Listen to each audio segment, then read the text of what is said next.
land space and all that, they can just take a little bit of some cells and some serum from the cow and put it in the lab and basically grow a hamburger or a steak, whatever, a piece at a time without a live animal being attached to it. So the animal was never slaughtered in the creation of several, meats.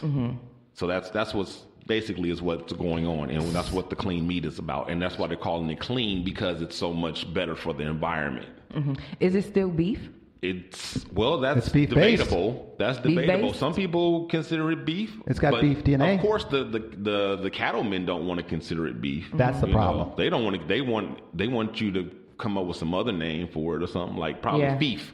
For fake beef. Fake beef. Like thicken. Right.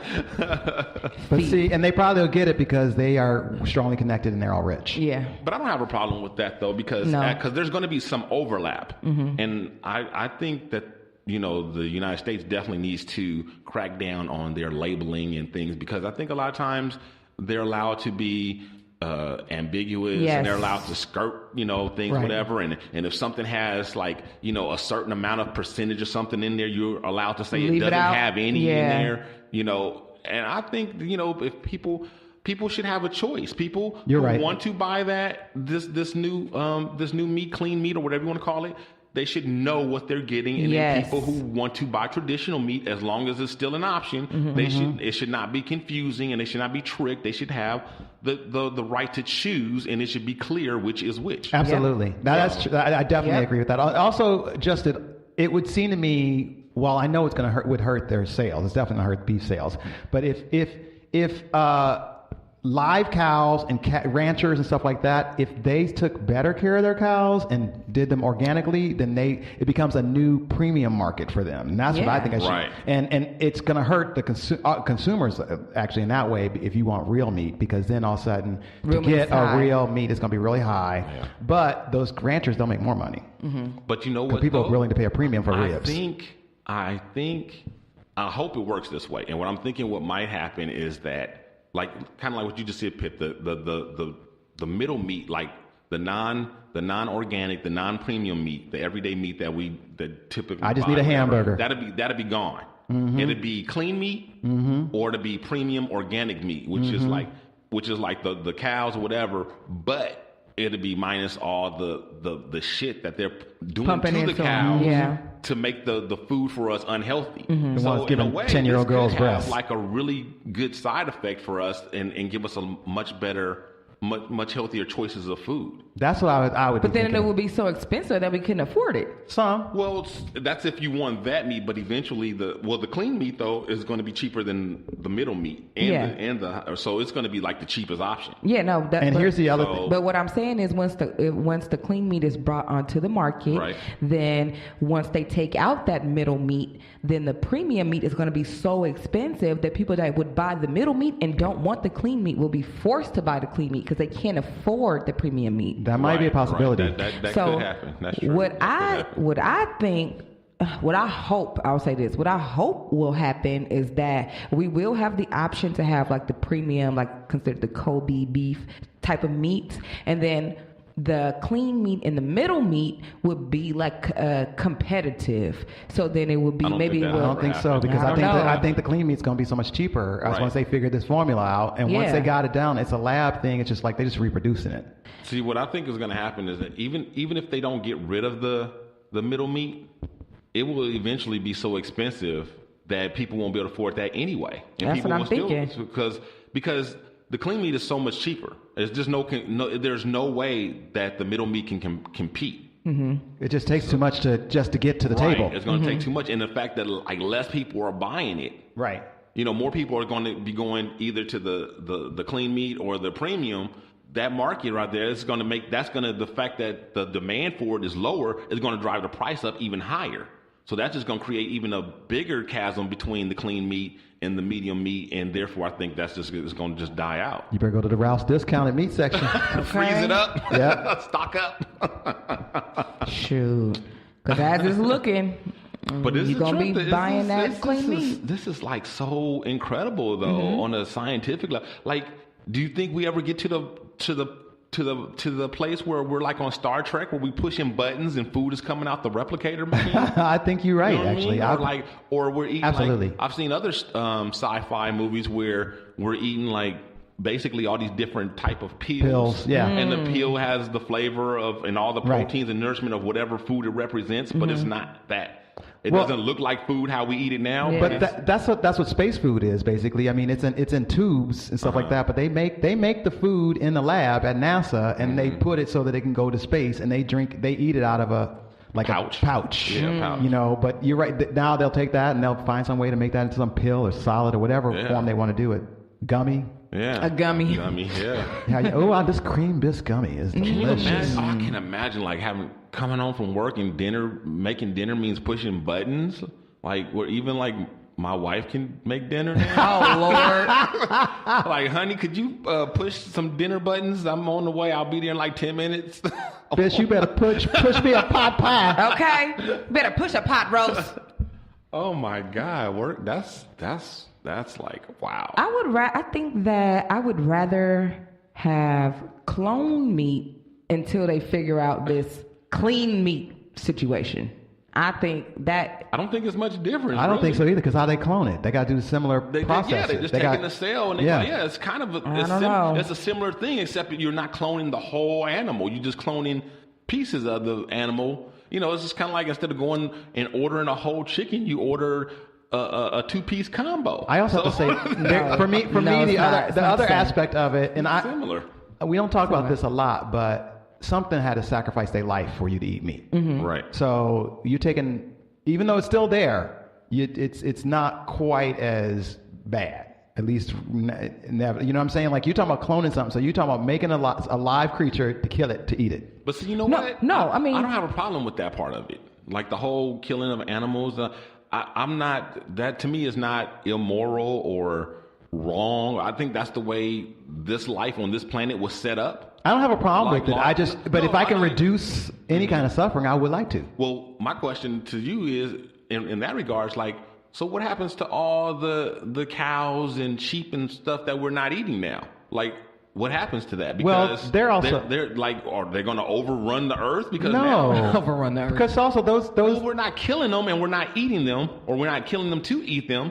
Then what happens? Like, there's only so much space. But they're being farmed and they're being bred. Right. You don't have to breed them as many. Right. You don't have to breed them, exactly. So that's part of it. So like, if you don't, except you still need clothes. That's true. You still need sheep and leather and all that. So you're still killing a certain amount of them for that stuff. That's true. But at this point, again, the technology that we have, we don't really need animal hides for clothes. You cool with polyester? I think. Well, actually, modern technology in fashion and clothing is the best it's ever been. You don't need natural fibers necessarily, because they can pretty much reproduce that now, and even better. We now have like fabrics that can whisk the sweat off of you and then dissipate it so you actually feel cooler. And those are not natural fibers. That's true. So I could be fine without that. I do like cotton. It look good and it feels good. But if sheep is fine with me, and I do love lamb. So. I do too. They're those animals.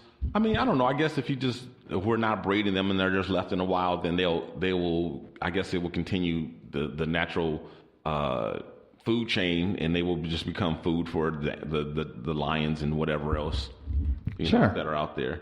But what? Why are you looking like that? What's wrong? Is there so many unknowns? Like, now we're expecting the lions to come eat the cows that are left over now. Like, now that's what. Before we started farming them, that's what happened. Well, they were eaten by other animals. They were prey animals. Okay, I'm a smart business person. What I'm gonna do? I'm gonna take all them extra cows on my ranch, and I'm gonna set up a shooting gallery. That's so crazy. It's gonna be a shooting range. What a challenge! The cow just standing there, and you just walk up to him and shoot him. Ooh, what a sport that is. That's a move. You know somebody's showing up with their shotgun. You They're ready to know. Go.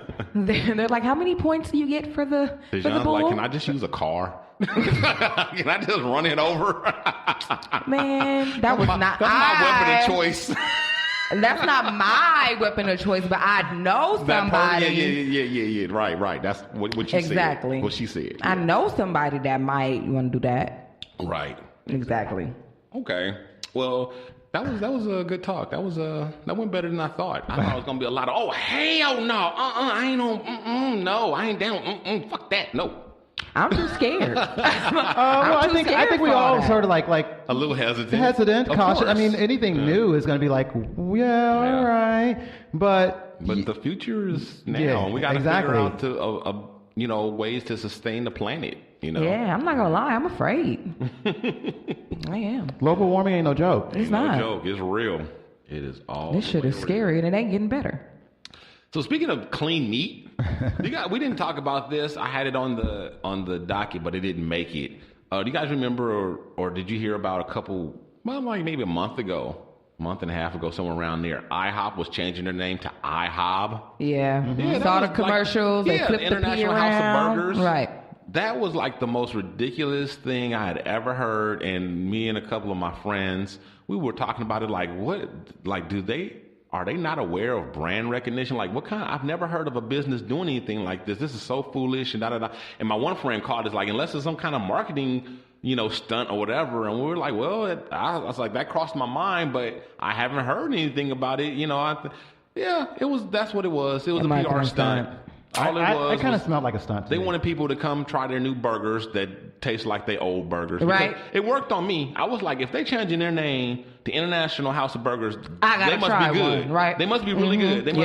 That shit, first of all, pissed me off. First of all, they're lying because on the internet or whatever, it had starting at $6.49 and something like that. I got the cheapest burger they had, right? It was a combo. And for a burger, fries, and a drink, I paid almost $20 for that. What? Yes. At IHOP? At IHOP. IHOP is not, well, we in LA and nothing's inexpensive anymore, especially downtown. That's true. So it was downtown, and it was almost $20. And the thing is, though, I went past a counter burger. I went past the fat burger. Right. And I went past the Denny's to get to that IHOP. To pay all that money where I could have gotten a better burger for the same or cheaper from any one of those three places. Yeah, that's true. Denny's, Fat Burgers, or the Counter. Counter got $13 lunch specials. I know what the IHOP you're talking about downtown. Yeah, right there over by 7th and Fig. 7th and Fig, near there. Yeah. Yep, that's the one. Mm-hmm. So, and I was like, this shit tastes just like they did 5 years ago when I had one. Dry and flavorless. Yeah, exactly. Yeah, and then they did part 2 of the stunt because they changed back. Right. Because again, they tried to do the rollover. And then they were like, psych, we were just playing. Right. And I was like, because I'm not going back. Well, why they haven't changed any of the signs? They talking about this is real, but they haven't changed any of the signs. And then, they was like... They changed the sign in Hollywood. Did they? Uh-huh. The one on oh, my God. On Sunset Boulevard at IHOB. Marketing stunt. Well, there's a lot of tourists over there. That's still a lot of money I wonder if it paid off. And then they made a big... people like me fell for it. But they also filmed a lot of commercials at that one, too. So I think... Because then they did the thing where they changed it back. And they actually had a thing on Sunset Boulevard where they took the sign down and put up the old sign again. It was marketing.